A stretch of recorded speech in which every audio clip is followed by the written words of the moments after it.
একবারের কথা, একটা প্রসিদ্ধ কলেজ ছিল যেখানে 4 জন বন্ধু পড়ত। রাধা, ভোলু, সিদ্ধু আর পিঙ্কি। তাদের মধ্যে ঘনিষ্ঠ বন্ধুত্ব ছিল। বন্ধুরা, এটা আমাদের শেষ সেমেস্টার। এরপরে কলেজ শেষ হয়ে যাবে আর আমরা আলাদা হয়ে যাব। হ্যাঁ রাধা, তুমি একদম ঠিকই বলছো। বাড়ির লোকেদেরকে বলে আমরা কিছুভাবে নিজের কলেজগুলো তো সেম করিয়ে নিলাম, কিন্তু এখন আমাদেরকে তো আলাদা আলাদা সব জায়গায় গিয়ে জব করতে হবে। তো কি হয়েছে, আমরা সবাই একসাথে একই জায়গায় জব করব, এক কোম্পানিতে। আর যতক্ষণ আমরা একই কোম্পানিতে কোনো চাকরি না পাচ্ছি বা অফার না পাচ্ছি, আমরা ততক্ষণ জব নেবই না। হ্যাঁ। আরে তুই তুই তো কিছুভাবে কোনোভাবে কিছু নম্বর নিয়ে পাস করছিস, তুই জানি না কোন কোম্পানিতে চাকরি পাবি। আর তোর সাথে যদি আমরা এইভাবেই বসে থাকি না ভাই, তাহলে আমরা জানি না যে আমরা কতদিন এইভাবে থাকবো। সবাই ভোলুর কথা শুনে অনেক হাসে। আরে, এই পিঙ্কি কোথায় রইল? এখনো আসেনি। তখনই পিঙ্কি কলেজ থেকে বেরিয়ে আসে। তোমরা কি জানো বরুণ আর তার বন্ধুরা কি করলো? আবার কি মাঝরাতে কলেজে ঢুকে পেপার চুরি করলো? না না, এবার তো তার চেয়ে বেশি ডেয়ারিং কাজ করেছে। আমাদের কলেজের পাশে সেই ভুতুড়ে স্টেশন আছে না, যেটা বন্ধ হয়ে গেছে, যেখানে কেউ যায় আসে না, ওখানে ওরা এক রাতের অ্যাডভেঞ্চার করে এসেছে আর সব নিজের ক্যামেরায় রেকর্ড করে এসেছে। মানতে তো হবে। আরে, তোমরা সবাই পাগল নাকি? এতে সাহস দেখানোর কথা কোথা থেকে এলো? আরে, এটা তো 1 নম্বরের বোকামি রে ভাই, বোকামি। আরে ভীতুরাম, কত ভয় পাস রে তুই। ও তো এখনো নিজের মায়ের সাথেই ঘুমোয়। সব বন্ধুরা পরস্পরের সাথে গল্প করতে থাকে, কিন্তু রাধা কোনো চিন্তায় পড়ে যায়। কি ভাবছিস রাধা? দেখ, আমাদের কলেজ শেষ হতে চলে এসেছে, আমরা কিছু স্মরণীয় করিনি। কেননা আমরাও এই অ্যাডভেঞ্চারে যাই। বা রাধা, কি ব্যাপার, আমিও এটা চাই। বন্ধুগণ, আমি তো শুনেছি যে এই জায়গার সবথেকে ভুতুড়ে জায়গা হলো পুরনো প্রাসাদ। শুনেছি ওটা একটা কবর ঘরের উপরে বানানো হয়েছে। হ্যাঁ, আমিও শুনেছি ওখানে একটা প্রাসাদ বানিয়ে কোনো রাজা এসেছিল আর ওনার পরিবারের সবাইকে কবরস্থানের ভূতেরা মিলে মেরেছে। আরে আরে, তোদের সবার মাথাটা খারাপ হয়ে গেছে নাকি? না, একদমই না, আমরা কেউ ওই জায়গায় যাবই না। চুপ কর রে ভিতু। ভাব, যদি আমরা ওখানে গিয়ে একটা রাত কাটিয়ে আসি, তো কলেজে আমাদের কত নাম হয়ে যাবে। হ্যাঁ, বরুণের গ্রুপ থেকেও বেশি।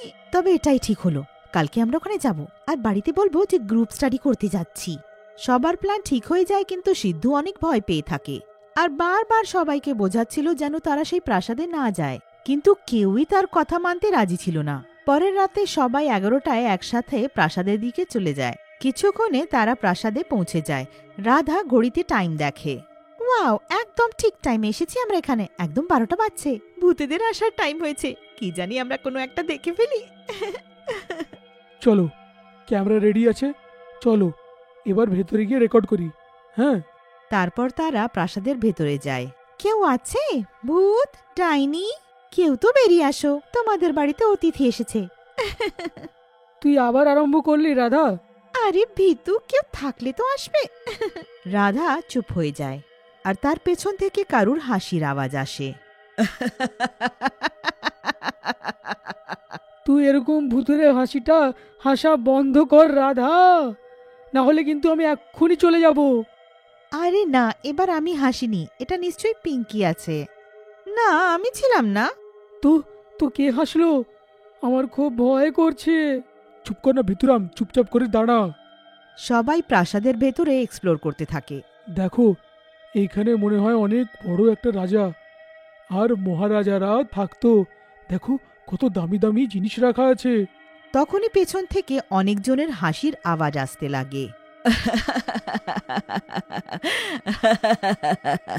আমি আমি বলেছিলাম যে এখানে আমরা আসবো না। চুপ করে সিদ্ধু, নিশ্চয়ই আমাদের সাথে কেউ প্র্যাঙ্ক করছে। যেই হোক না কেন, চলো এখান থেকে যাই। সবাই ওখান থেকে পালাতে লাগে, কিন্তু তখনই প্রাসাদের সব দরজা বন্ধ হয়ে যায়। আমরা মরতে চলেছি, আমরা মরতে চলেছি। চুপ করে সিদ্ধু। ঠিকই বলেছে ও, তোমরা এখন মরতেই চলেছ। রাধা দেখে যে চারিদিকে ভূত এসে দাঁড়িয়ে গেছে। এইসব আবার কি? এটা কোনো দুঃস্বপ্ন কি? এটা স্বপ্ন নয়, এটা বাস্তব।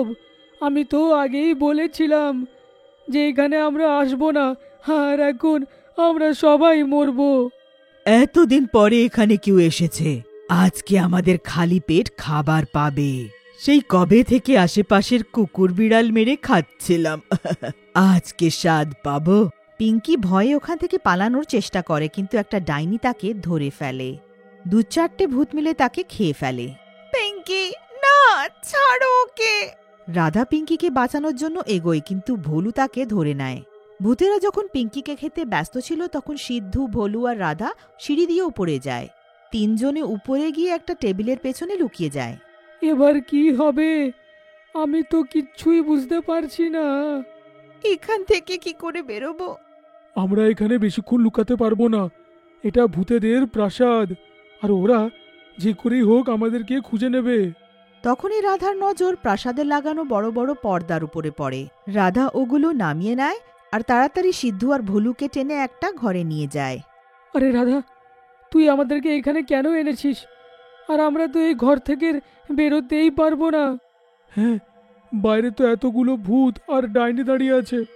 আমরা যখন ভেতরে আসছিলাম তখন আমি দেখেছিলাম প্রাসাদের 2nd ফ্লোরে অনেকগুলো জানালা ছিল। আর দেখ, এখানেও জানালা আছে। আমরা এই পর্দাগুলো বেঁধে রশি বানিয়ে নিচে নামতে পারি। আরে হ্যাঁ, তুই একদম ঠিক বললি রে। এখন আমরা হয়তো বেঁচে যাব। আচ্ছা, আমি এক্ষুনি আবার নিজের ক্যামেরাটা অন করছি, ঠিক আছে?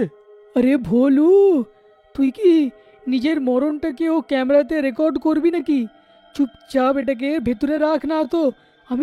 আমি এক্ষুনি তোকে এর সাথে বাইরে ফেলে দেব। পর্দাগুলো বেঁধে একটা লম্বা রশি বানিয়ে জানালা থেকে তারা নিচে ঝুলে যায়।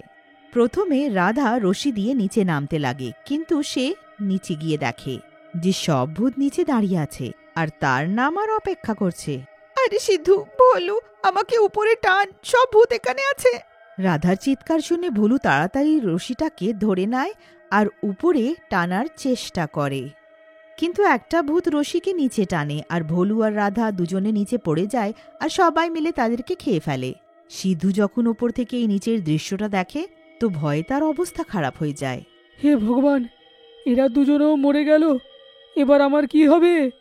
হ্যাঁ, প্রাসাদের একটা দরজা, ওটা তো খোলাই আছে, কারণ এরা তো এইখানে আছে। পালা সিদ্ধু, পালা। সিদ্ধু এদিক ওদিক না দেখে এমন দৌড় লাগায় যেন কোনো ম্যারাথন জিতে চলে যাবে। অবশেষে সিদ্ধু মেন দরজা দিয়ে বেরিয়ে চলে আসে আর ও বেঁচে যায়। ও সিদ্ধান্ত নেয় যে আর কোনোদিন এমন কোনো কাজ করবে না আর কাউকে করতেও দেবে না।